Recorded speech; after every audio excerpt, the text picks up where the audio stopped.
नमस्कार दोस्तों, रोजगार भी दस्तकन के इस यूट्यूब चैनल पर आप सभी का स्वागत है। जैसा कि आप सभी जानते हैं कि हमारे इस चैनल के माध्यम से आपको रोजगार संबंधित सारी जानकारी सबसे पहले और सबसे फास्ट दी जाती है। दोस्तों, इसी क्रम में बीएड, डीएलएड और बीटीसी किए हुए छात्रों के लिए सीटेट का फॉर्म आया हुआ है। सीटेट अर्थात central teacher eligibility test, central teacher eligibility test. दोस्तों, आज की सेशन के माध्यम से आप पूरे सीटेट की पाठ्य योजना, पूरा सिलेबस और पूरा पाठ्यक्रम, सीटेट का प्रश्न कहाँ से पूछा जाता है और प्रश्न पूछने की जो विषय वस्तु हैं उसकी पूरी जानकारी आपको क्रम से दी जाएगी। तो दोस्तों, पूरे सेशन में बने रहें और उपयोगी जानकारी अर्जित करें जो आपके लिए बहुत ही आवश्यक है। फॉर्म भरने से लेकर परीक्षा देने तक की पूरी जानकारी दी जाएगी। दोस्तों, सबसे पहले हमको यह जानने की आवश्यकता है कि सीटेट की आवश्यकता क्यों पड़ी। क्या सीटेट से पहले अध्यापकों की वैकेंसी नहीं आती थी? क्या अध्यापक सीटेट से पहले नहीं नियुक्त किए जाते थे? तो ये सरकारी विद्यालयों में सीटेट लाने का प्रयोजन क्या रहा, इस बारे में हम आपको पूरी बात बताएंगे। दोस्तों, दरअसल 2009 में राइट टू एजुकेशन के तहत बच्चों को निःशुल्क और अनिवार्य शिक्षा के अधिकार अधिनियम के तहत उनको निःशुल्क शिक्षा प्रदान की जाने की व्यवस्था की गई और योग्य अध्यापकों का चयन इसका मानक रखा गया ताकि उन छात्रों को योग्य अध्यापक पढ़ा सके। इसलिए सीटेट और यूपी टेट की व्यवस्था को लागू किया गया। सबसे पहले सीटेट 2011 में लागू हुआ। 2011 में सबसे पहले सीटेट की परीक्षा हुई और तब से लेकर आज तक, यानी 2011 से लेकर 2022 तक सीटेट की परीक्षाएं हो रही हैं। बीच के कुछ वर्षों में सीटेट परीक्षा का आयोजन नहीं हो पाया। जैसे 2017 में सीटेट की परीक्षा का आयोजन नहीं हो पाया था, लेकिन बाकी 2010 से लेकर और कोविड के कारण 2020 में नहीं हो पाया था। लेकिन तब से और अभी तक सीटेट की परीक्षाएं लगातार हो रही हैं और आज के समय में अगर हम अनुमान लगाएं कि सीटेट में कितना फॉर्म आ सकता है, तो अनुमानतः सीटेट में इस बार 30 से 35 लाख कुल फॉर्म पड़ेंगे। कुल फॉर्म लगभग 30 से 35 लाख फॉर्म इस बार पड़ेंगे। क्यों?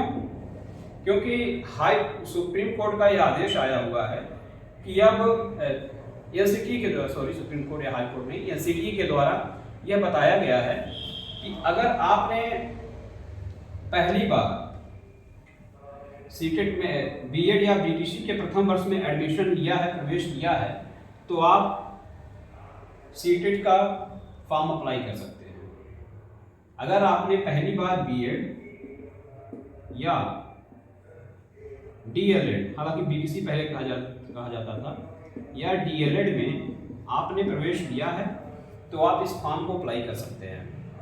तो इसलिए अनुमान लगाया जाए, विगत वर्षों में 20 से 25 लाख फॉर्म आते थे पूरे देश से, और इस बार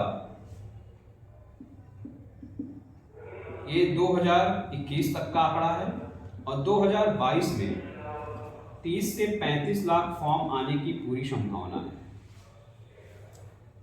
तो यह सीटेट 30 से 35 लाख फॉर्म भराएगा। तो दोस्तों, अब यह समस्या है कि अगर हम 30 से 35 लाख फॉर्म भर रहे हैं तो हमारा सेंटर कहाँ पे होगा? तो क्या यूपी का बच्चा बिहार में पेपर देने जाएगा या बिहार का बच्चा मध्य प्रदेश में पेपर देने जाएगा? क्योंकि छात्रों की संख्या ज़्यादा है, इसलिए इस बार सीटेट के द्वारा नोटिस में ही कहा गया है कि पहले आओ पहले पाओ, पहले आओ पहले पाओ के आधार पर हम आपको एग्जाम सेंटर देंगे। यानी आपने जितनी जल्दी फॉर्म फिलअप कर दिया है, फीस पेमेंट कर दिया है, फॉर्म फिलअप केवल नहीं, फॉर्म अगर आपने फिलअप भी किया है, साथ ही साथ इसकी फीस भी आपने पेड की है, तो जो सेंटर आप अपने प्रेफरेंस में दे रहे हैं वो सेंटर मिलने की आपकी पूरी संभावना है। 99% ये संभावना है कि जो आपने फीस पेड की है, जो आपने प्रेफरेंस दिया हुआ है, वह एग्जाम सेंटर आपको मिल सकता है, वह शहर आपको मिल सकता है। इसके बाद हम बात करते हैं कि सीटेट है क्या। तो दोस्तों, सीटेट की जो विषय वस्तु है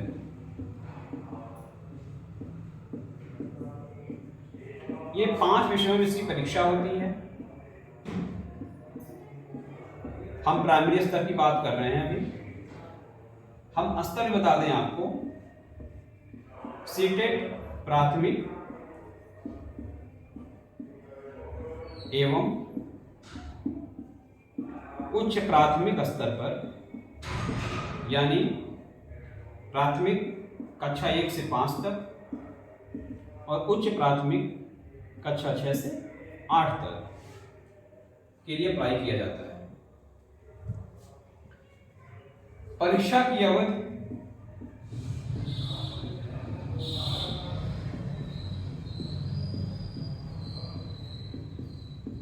150 मिनट की रहती है, यानी कि 2.5 घंटे। इन 2.5 घंटे में आपको 150 प्रश्न हल करने होते हैं। अब ये 150 प्रश्न आप कहां से हल करेंगे, इसको देखिए।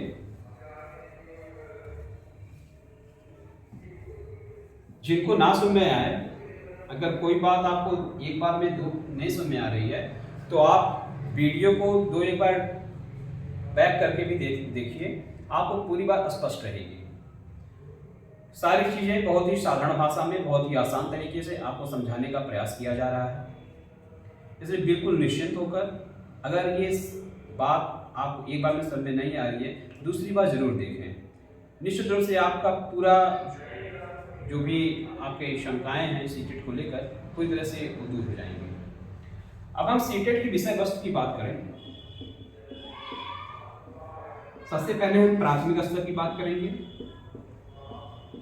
अर्थात कक्षा 1 से 5 तक।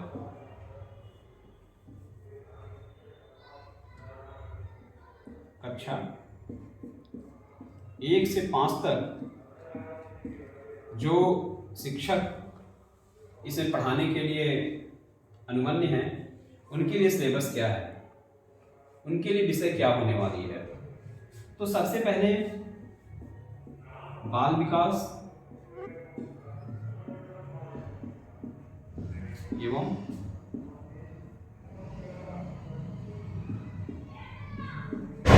शिक्षा शास्त्र।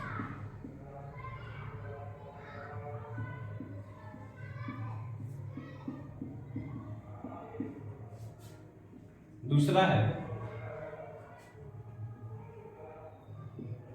भाषा प्रथम। तीसरी भाषा द्वितीय।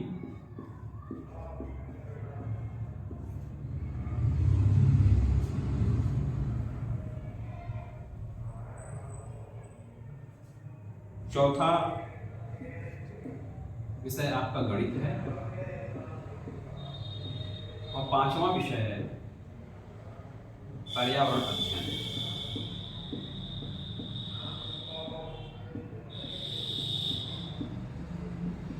इन 5 विषयों से आपको प्रश्न पूछे जाते हैं। हम एक बार फिर से लिख देते हैं 1 मिनट में। आप लोग की सुविधा के लिए हम एक बार में ऊपर से लिख दे रहे हैं। पहला बाल विकास,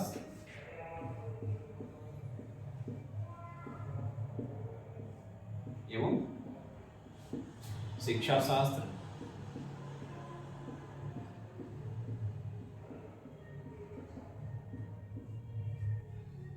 दूसरा है भाषा प्रथम,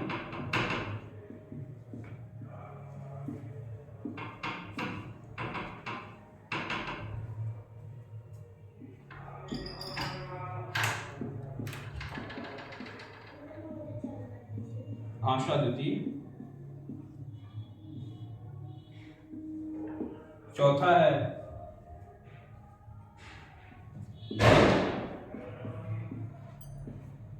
और पांचवा है पर्यावरण अध्ययन।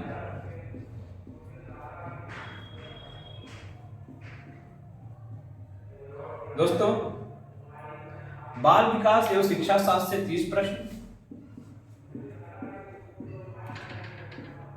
30 मिनट के। भाषा प्रथम आमतौर पे हिंदी, और भाषा द्वितीय आप अपने अकॉर्डिंग जो भी आपके समझ से जो भी बेहतर हो, चाहे आप अंग्रेजी कर सकते हैं, संस्कृत कर सकते हैं, उर्दू कर सकते हैं। भाषा प्रथम से 30 प्रश्न, 30 मिनट। भाषा द्वितीय से 30 प्रश्न, 30 मिनट। गणित से 30 प्रश्न और 30 मिनट। पर्यावरण से 30 प्रश्न और 30 मिनट आपको मिलेंगे। दोस्तों, इस तरह से हम देख रहे हैं कि सभी 5 विषय में आपको 30-30 प्रश्न मिल रहे हैं और 30-30 मिनट मिल रहे हैं, यानी कि कुल प्रश्नों की संख्या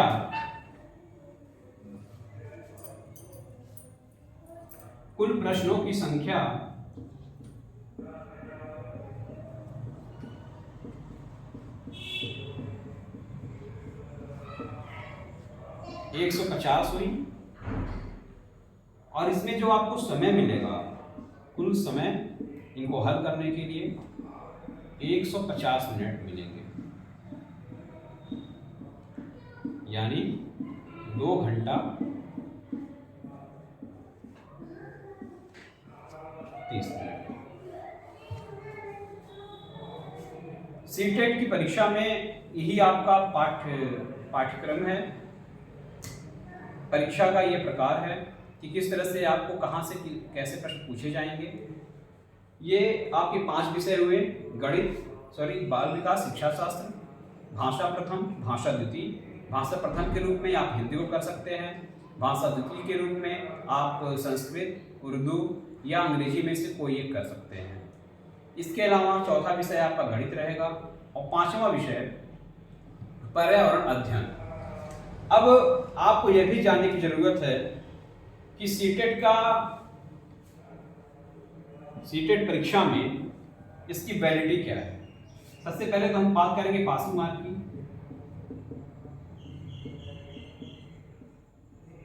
पासिंग मार्क क्या है, इसका स्कोर कार्ड हमको कैसे मिलता है, या स्कोर कार्ड की वैलिडिटी क्या है।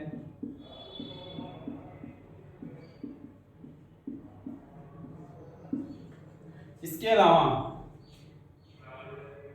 हम सीटेट का उपयोग कहाँ करेंगे,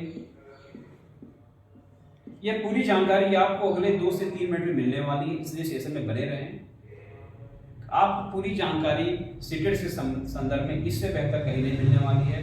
यह हम आपको पूरी तरह से बता रहे हैं कि सीटेट के बारे में पूरी जानकारी आसान शब्दों में, आसान भाषा में, इससे बेहतर आपको कहीं नहीं मिलने वाली है। अगर आपको समझ में नहीं आती है तो आप फिर से समझ सकते हैं, एक बार फिर से देख सकते हैं, थोड़ा सा स्पीड ज़्यादा कम कर सकते हैं, तो आप इसको समझ लीजिए। पासिंग मार्क क्या है, अनारक्षित के लिए, सामान्य जो हैं उनके लिए 90 नंबर, 90 अंक, और जो ओबीसी, एससी या एसटी हैं उनके लिए 82 हैं। कभी कभी 82 और 83 में सस्पेंस होता है, तो इसको आप 83 मान के चलिए। स्कोर कार्ड की वैलिडिटी क्या है? स्कोर कार्ड की वैलिडिटी लाइफ टाइम है। अब आप सीटेट को लाइफ टाइम तक यूज कर सकते हैं।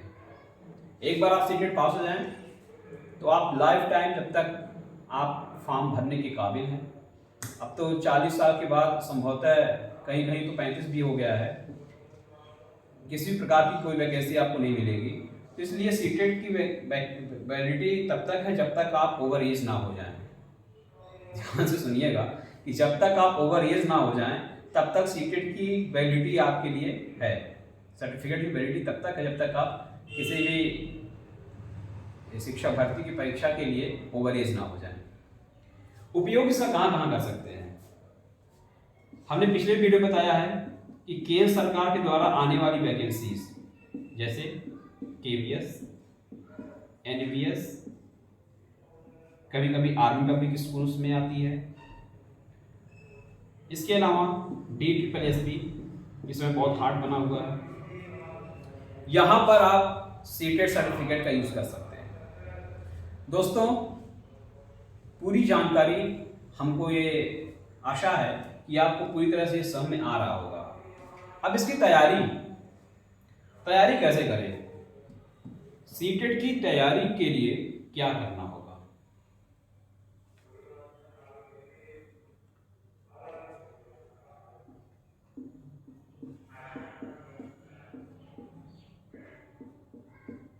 तैयारी कैसे करें और इसकी तैयारी के लिए क्या क्या करना होगा? सबसे पहले जो आपके 5 विषय दिए गए हैं, जो आपके 5 विषय दिए गए हैं, प्राथमिक स्तर की बात कर रहे हैं आज, जो 5 विषय दिए गए हैं उसका सिलेबस, पूरा पाठ्यक्रम आप समझ लीजिए पूरी तरह से। उसमें आप फिर उसके अकॉर्डिंग जो यहाँ पर हमारे द्वारा जो आपको टीचिंग मटेरियल दिया जा रहा है, जो क्लास चलेगी, उसको नियमित रूप से लेते रहें। डेली आपको 2 से 3 वीडियोस आपको सीटेट की मिलेंगी। आप उसको नियमित रूप से लेंगे तो निश्चित रूप से आपको बहुत फायदा होने वाला है। अब पूरी जानकारी सिलेबस से संबंधित हम आपको दे रहे हैं।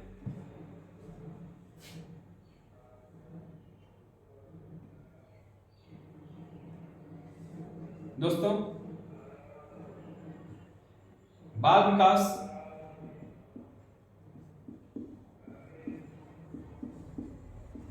एवं शिक्षा शास्त्र,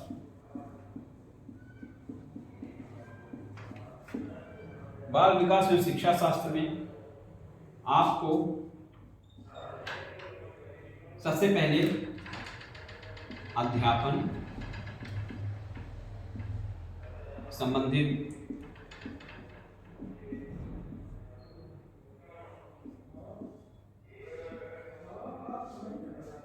बालक के विकास